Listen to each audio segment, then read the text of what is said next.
Le matin du 19 septembre à 7h19, 1985, je vis le grave tremblement de terre à Mexico où il y a 20 000 morts. Je suis au 35e étage à l'hôtel El Presidente. Ce qu'il y a de plus effrayant dans un tremblement de terre, c'est le son, c'est la sonorité. Il y a le mouvement et la sonorité. On est déstabilisé, on ne peut pas être à l'extérieur, on peut pas fuir. On est à l'intérieur d'un drame qu'on vit et on le vit tous en même temps.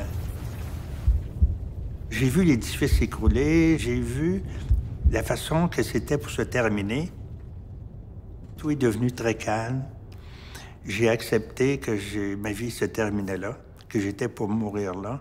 Et j'ai vu un calme incroyable. Et je me souviens que mon voisin de porte, qui était un Japonais, je le regardais, puis on se parlait pas. Puis on se disait, mais tous les deux, on est le dernier regard qu'on porte sur l'autre, c'est un regard sur un Japonais.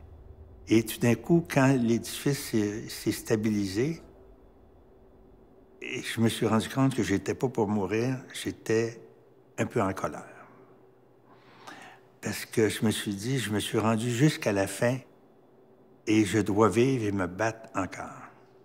Alors que j'avais accepté que mourir, c'était la paix.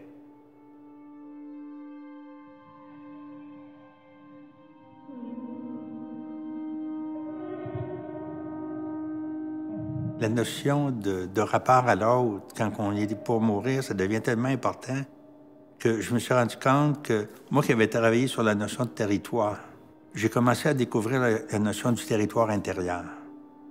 Mon rapport aux gens s'est complètement modifié.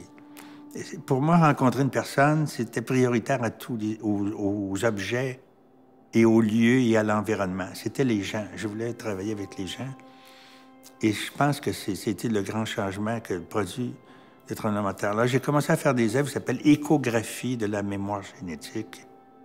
Et la notion d'eau est arrivée dans mon œuvre. Et c'était le fleuve.